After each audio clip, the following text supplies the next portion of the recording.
इस तरीके के साथ ऑयल लगाना है। ये इस तरीके से आपने फिर फ़िल्टर फोम को जाली के ऊपर चढ़ा देना है, ठीक है। ये तरीका है सेम। ध्यान रहे कि इसको ज़्यादा आपने ज़ोर नहीं लगाना कि ये फ़िल्टर फोम जो है ये फट भी जाता है। तो ये जनरल महंगा होता है, 1400-1500 रुपये का है। इस तरीके से साथ आप लगा लें।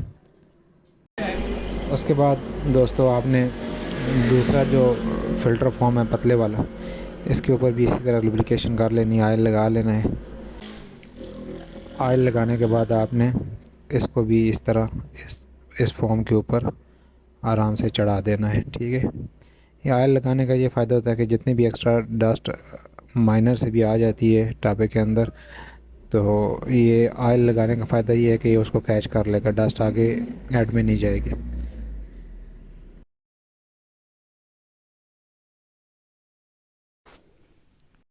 उसके बाद जहाँ पे हमने जैन लगाना है इसको, इस फेस को अच्छी तरीके के साथ आपने सफाई कर लेनी है।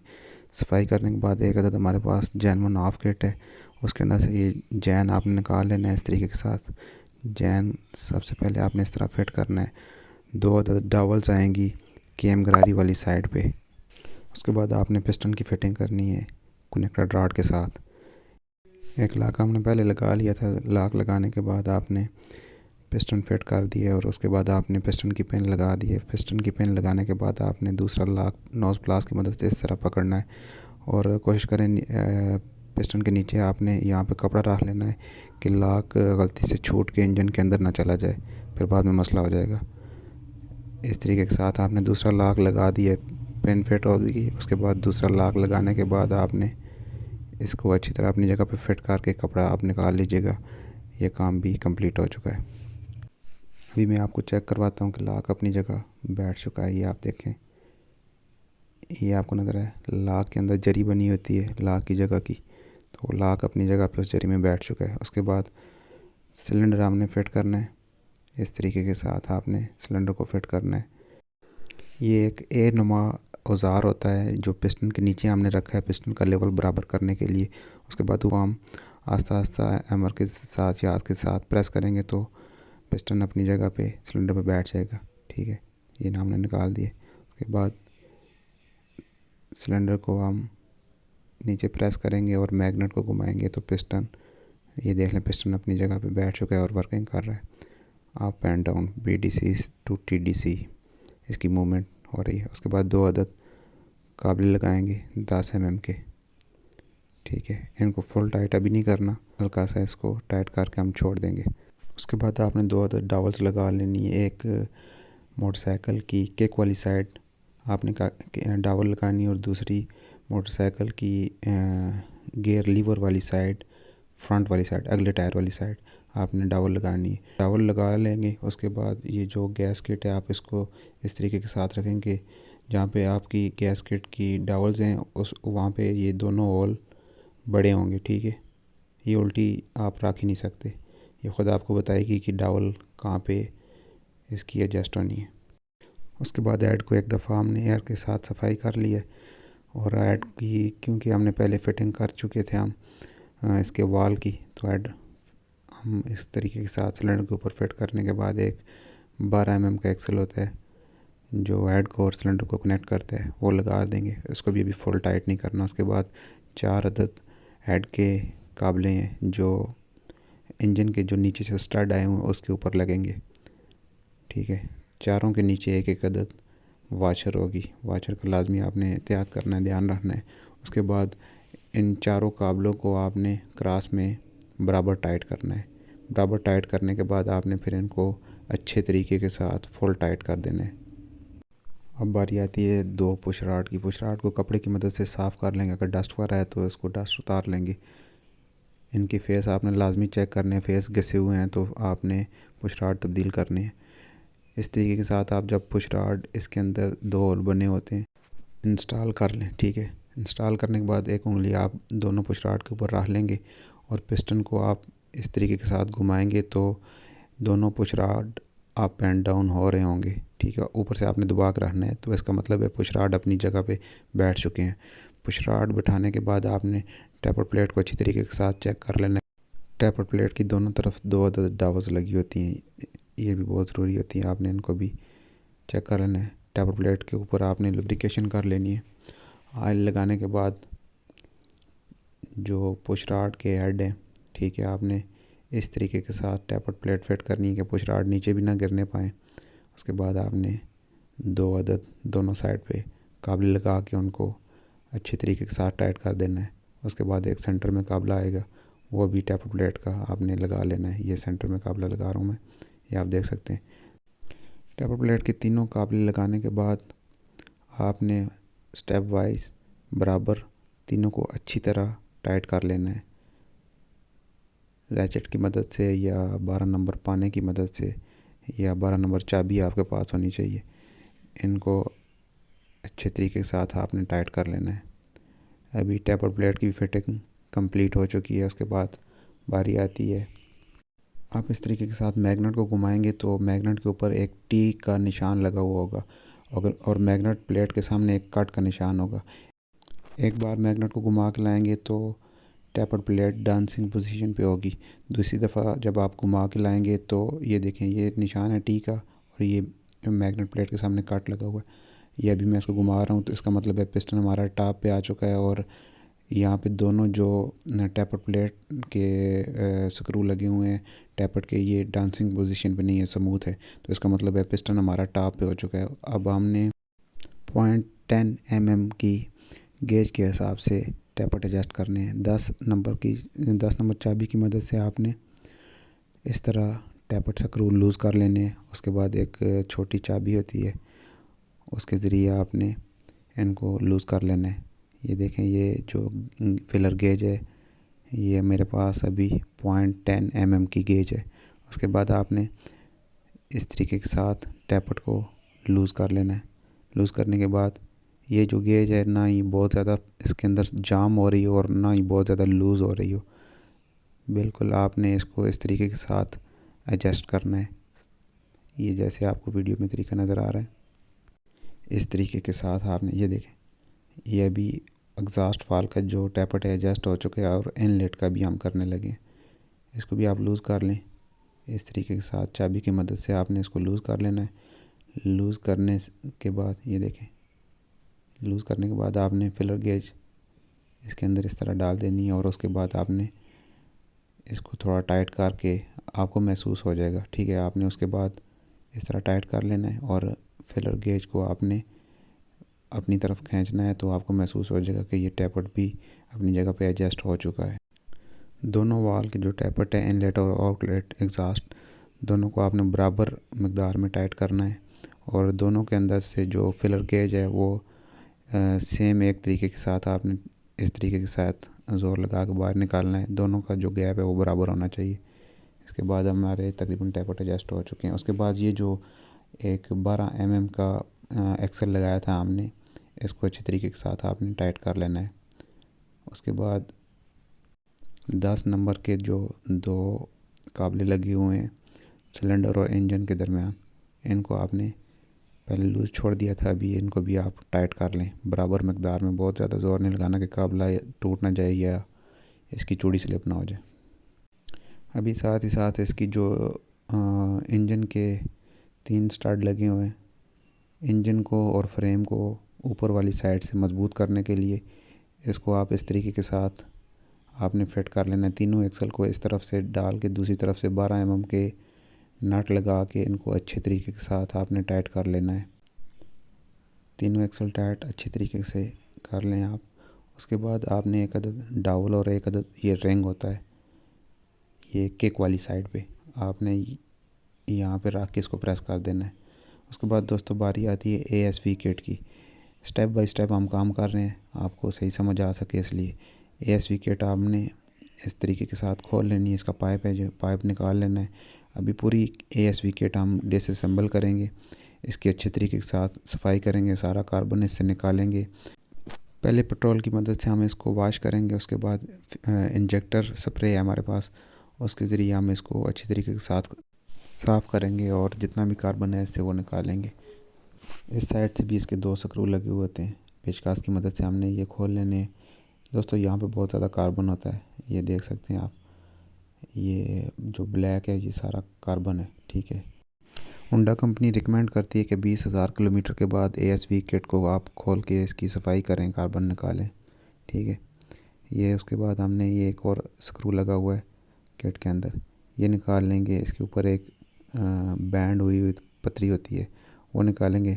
उसके नीचे एक बिल्कुल बारीक सा ब्लेड होता है, ब्लेड नुमा पतरी होती है, वो भी निकाल लेंगे इस तरह। पेचकस आपके पास है, उसकी मदद से आपने इसको इस तरीके के साथ निकाल लेना है।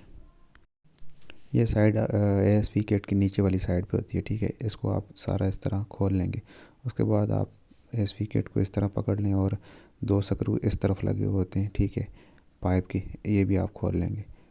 ठीक है, ये सारी मट्टी है, डस्ट है, ठीक है, ये सारी आपने सफाई करनी है इसके अच्छे तरीके के साथ। दोस्तों, जो चीज़ आप सबसे पहले खोल रहे हैं, यही असूल होता है कि वो सबसे आखिर में आपको उसकी फ़िटिंग करेंगे। तो आपने ये चीज़ें याद रखनी है, इतना ज़्यादा मुश्किल नहीं है, आप वीडियो देख के भी सारा कुछ कर सकते हैं। ये आपको मैं दिखा रहा हूँ। पहले पेट्रोल की मदद से आपने इसको अच्छे तरीके के साथ वॉश कर लेना है, जितने भी इसके पार्ट्स हैं। ठीक है, कुछ भी नहीं होता है, इसको पेट्रोल से साफ़ करने के लिए कुछ दोस्त कहते हैं कि पेट्रोल के साथ इसको वॉश करेंगे तो इसमें कोई मसला आ जाएगा। तो दोस्तों, ये मैं आपके सामने साफ़ कर रहा हूँ और लास्ट में आपको बाइक स्टार्ट करके चेक भी कराएंगे हम इंशाल्लाह, कोई मसला नहीं होता है इसमें। पेट्रोल की मदद से ये सफाई कर रहे हैं तो आप ट्रे के अंदर अपनी आंखों से देख सकते हैं कि कितना कार्बन निकल रहा है। अच्छे तरीके के साथ इसको सफाई करने के बाद साफ़ पेट्रोल के साथ ये मैं इसको वॉश कर रहा हूँ और एक साफ़ ट्रे के अंदर ये जो इसके पार्ट्स मैंने वॉश किए हैं वो अलग से रखता जाऊँगा इस तरीके के साथ। और उसके बाद हमने जो मेरे पास स्प्रे है, इंजेक्टर क्लीनर, वो यूज़ करूँगा। तो उसके बाद पेट्रोल की मदद से सफाई करने के बाद जब मैं इसको स्प्रे की मदद से क्लीन करूँगा तो आप देखिएगा एक दफ़ा फिर इससे कार्बन निकलेगा। और अच्छे तरीके के साथ सफाई करने के बाद एयर की मदद से मैं इसको साफ़ करूँगा। ये देखिए मेरे पास इंजेक्टर क्लीनर है, ये बहुत ही ज़बरदस्त स्प्रे है, मुझे बहुत पसंद आया ये। तो आप ये 200-250 रुपये का मिलता है, ये परचेज़ करके रख लें। इससे आपका जो बाइक है, जितना भी कार्बोरेटर वगैरह आप वॉश करते हैं उसमें आपको वॉश करने में आसानी होगी।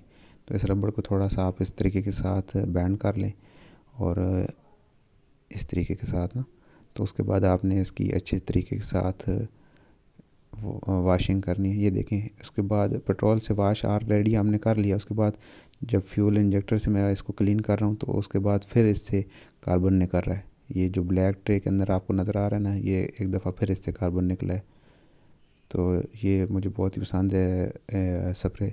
उसके बाद आपने हवा की मदद से इसको ड्राई कर लेना है, खुश्क कर लेना है अगर आपके पास है। अगर नहीं है एयर कंप्रेसर तो खैर कोई बात नहीं है, वैसे ही आप इसको थोड़ी देर रख देंगे तो ये जितना भी इंजेक्टर है ये इसमें से ड्राई हो जाएगा। उसके बाद आपने इसकी फ़िटिंग करनी है। जिस तरीके के साथ आपने इसको डिसअसेंबल किया है उसी तरीके के साथ इसकी फ़िटिंग होगी। ये जो इसकी फ़िटिंग है ये उल्टी हो ही नहीं सकती, इसकी शेप ही इस तरह की बनी हुई है कि आपने बस चीज़ें जहन में रखनी है। जो चीज़ पहले खोली है उस तरीके के साथ आप इसको जोड़ते जाएँ। सबसे पहले नीचे एक पतरी रख ली, उसके बाद ये जो बैंड हुई पतरी है ये रख के आपने ये जो पेचकस की मदद से स्क्रू है इसको टाइट कर लेना है। ये टाइट करने के बाद ये आप देख सकते हैं कि ASV किट की जो डाउन साइड होती है उसकी तकरीबन हमारी फिटिंग हो चुकी है। ये टाइट करने के बाद मैं आपको इसको निकाल के दिखाता हूँ इस तरीके के साथ। ये देखें, इसको आप इस तरह पकड़ के निकालेंगे तो ये निकल आएगा। इसका मतलब है ये इसकी फ़िटिंग कंप्लीट हो चुकी है। इसको आप साइड पे रख देंगे। ठीक है, यहाँ से भी हमने, क्योंकि ये पाइप लगा होता है, यहाँ से भी हमने कार्बन निकालना है। ये देखिएगा, ये ब्लैक नज़र आया आपको, ये पेट्रोल से वॉश करने के बाद भी ये कार्बन रह गया था। तो अभी स्प्रे की मदद से मैं इसको क्लीन कर रहा हूँ। ये ट्रे के अंदर जो आपको नज़र आ रहा है ये सारा ब्लैक कार्बन है। तो ये अच्छे तरीके के साथ हमने इसकी सफाई करके उसके बाद एयर लगा लेनी है। एयर की मदद से हमने ड्राई कर लेना है। उसके बाद आपने इसकी इस तरीके के साथ फिटिंग कर लेनी है। ठीक है, इस तरीके से आप इसको हाथ में पकड़ें और ये पाइप की डायरेक्शन इस तरह होनी चाहिए। ठीक है, ये जो ब्लैक पाइप है इसकी डायरेक्शन इस तरह होनी चाहिए। उसके बाद 2 अदद स्क्रू हैं, स्क्रू लगा के आप इनको अच्छे तरीके के साथ टाइट कर दें। उसके बाद आपने इसकी दूसरी तरफ से फिटिंग करनी है इस तरीके के साथ। एक नीचे रबड़ होनी चाहिए और ये जो इसका कट है ठीक है, एक कट बड़ा है और एक छोटा है। ये जो बड़ा कट है ये इस तरफ आएगा, रख के 2 अदद स्क्रू हैं, ये दोनों लगा के आपने इनको भी टाइट कर लेना है अच्छी तरीके के साथ। उसके बाद ASV किट की आपने डायरेक्शन चेंज कर लेनी है। ये इसकी फ़िटिंग इस तरह नहीं करनी, ये जो पाइप लगेगा इसकी फ़िटिंग आप इस तरह करनी है कि ये जो जहाँ पे पाइप लगेगा ना ASV किट का, इस तरीके के साथ आपने इसको पाइप की डायरेक्शन आपने उल्टे हाथ वाली साइड पे रखनी है। उसके बाद इसके भी 2 अदद स्क्रू हैं, ये आपने लगा के ये भी अच्छी तरीके के साथ टाइट कर लेने हैं। वॉशिंग के बाद तकरीबन हमारी ASV किट की फ़िटिंग कंप्लीट हो चुकी है, आप देख सकते हैं। इसको आप साइड पे रख दें और उसके बाद जो हेड का कवर है उसके ऊपर आपने ये जो एक रिंग होता है ये आपने नया लगा लेना है, क्योंकि पुराने वाला गैस चुका था और ऑयल की सेम आ रही थी बाहर, तो हमने ये भी नया लगा लेना है। उसके बाद आपने ASV किट को इस तरीके के साथ फ्रेम के साथ एडजस्ट करके 2 अदद 8 mm के काबले होते हैं, दोनों तरफ से लगा के काबले दूसरी तरफ से आए 10 mm के 2 अदद नट लगाने हैं, लगा के उनको आप अच्छी तरीके के साथ टाइट कर दें। उसके बाद ASV किट का जो पाइप है ये आप लाजमी तब्दील कर दें, क्योंकि पुराना पाइप अगर कटा हुआ होगा तो इधर से एयर लेगा और आपका बाइक मिसिंग करेगा। ये आप लाजमी चेक करके ASV किट का इस तरीके के साथ आपने पाइप लगा लेना है। पाइप लगाने के बाद इस तरीके के साथ आपने इधर से फिटिंग कर देनी और इस पाइप का दूसरा सिरा जो है वो कार्बोरेटर की इंसुलेटर हड्डी के साथ आपने अटैच कर देना है। अभी वो हमने फिटिंग नहीं की, जब फिटिंग करेंगे तो आपको वो भी दिखाएंगे। उसके बाद हेड का टापा आप इस तरीके के साथ फिट करेंगे। फिट करने के बाद 3 अदद 10 mm के काबले लगे होते हैं इसके ऊपर, आपने वो लगा लेने। तीनों तरफ से आपने बराबर टाइट कर देना है इसको अच्छे तरीके के साथ 10 mm की T-रॉड की मदद से। काबले टाइट करने के बाद आपने कार्बोरेटर इंसुलेटर हड्डी की फ़िटिंग करनी है। 2 10 mm के या 8 mm के काबले होते हैं, ये लगा लेने आपने। उसके बाद आपने फ़िल्टर की फ़िटिंग कर लेनी है। फ़िल्टर इसके अंदर ही फिट हुआ होता है टापे के अंदर, और बॉक्स जो है इसका मुकम्मल जुड़ा हुआ होता है। चारों स्क्रू आपने अच्छी तरह टाइट कर लेने हैं। उसके बाद एक्सीलेटर वायर को आपने लेना है, उसके साथ स्लाइड ट्यूब होती है उसकी आपने सफाई कर लेनी है। सफाई करने के बाद इसके ऊपर एक लंबा कट होता है और एक छोटा कट होता है। छोटा कट जो है कार्बोरेटर को आपने इस तरह हाथ में पकड़ना है और छोटा कट जो है इस तरीके के साथ आपने जहाँ से आपने कार्बोरेटर की रेस एडजस्ट करते हैं उस साइड पर रख के इसको टाइट कर देना है अच्छे तरीके के साथ। टाइट करने के बाद आपने कार्बोरेटर की इस तरह फिटिंग करनी है। लोटे के अंदर इसको आपने लगा लेना है और 2 10 mm के नट लगा के उनको आपने टाइट कर देना है। दोनों नट टाइट करने के बाद जो लोटे के ऊपर क्लैंप लगा हुआ है जुबली क्लैंप, इसको आपने टाइट कर लेना है। इंजन के इस पाइप को आपने ब्रीदर टैंक के साथ कनेक्ट करके ऊपर क्लैंप लगा देना है। उसके बाद प्लग को आप इब्तदाई जोड़ी हाथ से टाइट करें। हाथ से टाइट करने के बाद 18 नंबर गोटी के साथ आप इसको अच्छे तरीके के साथ टाइट कर दें। प्लग को टाइट करने के बाद प्लग अडाप्टर आपने चेक करने के बाद अच्छे तरीके के साथ इसको इसके ऊपर लगा देना है। लूजिंग वगैरह नहीं होनी चाहिए इसमें। एटलस होंडा का जेन्युइन ऑयल इस्तेमाल करें। बोतल के ऊपर जहाँ पे एटलस होंडा लिखा हुआ है यहाँ पे छोटा सा दारा लगा हुआ है, इसके अंदर आपको धूप पे जेन्युइन लिखा हुआ नज़र आएगा। ये भी निशानी होती है जेन्युइन ऑयल की। आपने सील इसकी खोल लेनी है और ऑयल पूरा 1 लीटर इसके अंदर डाल देना है। इस तरीके के साथ आपने इसका पूरा ऑयल डालने के बाद गेज की मदद से आपने लेवल चेक कर लेना है। लेवल इसका ठीक है पूरा है। उसके बाद आपने गेज को प्लास की मदद से टाइट कर देना है। उसके बाद बारी आती है दोस्तों ASV किट के इस फ़िल्टर की। इसका जो पुराना फ़िल्टर था वो बहुत ज़्यादा डस्टी हो चुका था, तो हम उसको तब्दील कर रहे हैं, नया लगा रहे हैं। पुराना निकाल दिए, नए की इस तरह से फिटिंग करके आपने पाइप को सफाई के बाद लगा देना है। केक लगा लेंगे। केक लगाने के बाद उसका 12 mm का एक काबला होता है, उसको लगा के अच्छी तरह टाइट कर लेंगे। केक की फिटिंग कर लेंगे। दोस्तों काम तकरीबन सारा ख़त्म हो चुका है मैकेनिकल का, इंजन का। अभी मैंने मोटरसाइकिल को स्टार्ट कर दी है। बाइक बिल्कुल स्लो रेस पे खड़ा हुआ है। नॉर्मल कंडीशन में। और मैंने लीकिंग वगैरह भी चेक कर ली है, लीकिंग वगैरह कुछ भी नहीं है, बिल्कुल रेडी है बाइक। अभी मैं आपको मैग्नेट चेक करवाता हूँ कि बाइक रेडी हालत में, स्टार्ट हालत में खड़ा हुआ है। और दोस्तों क्योंकि वीडियो बहुत लंबी हो जाएगी, जो शाख की वीडियो बनानी है हमने और चैन गरारी सेट तब्दील करना है या वायरिंग का जो काम करना है, उनकी सेपरेट वीडियो में बनाऊंगा। ये देख सकते हैं आप अपनी आंखों से कि मोटरसाइकिल अभी रनिंग हालत में खड़ा हुआ है। दोस्तों अगर ये वीडियो आपको पसंद आई है तो प्लीज़ मेरे चैनल को सब्सक्राइब कर दें। दोस्तों इस तरह की और इन्फॉर्मेशन वाली वीडियो इस चैनल पर आपको मिलती रहेंगी। अभी भाई राशिद को दीजिए इजाज़त, अपना बहुत ख्याल रखिएगा। अल्लाह हाफ़िज़।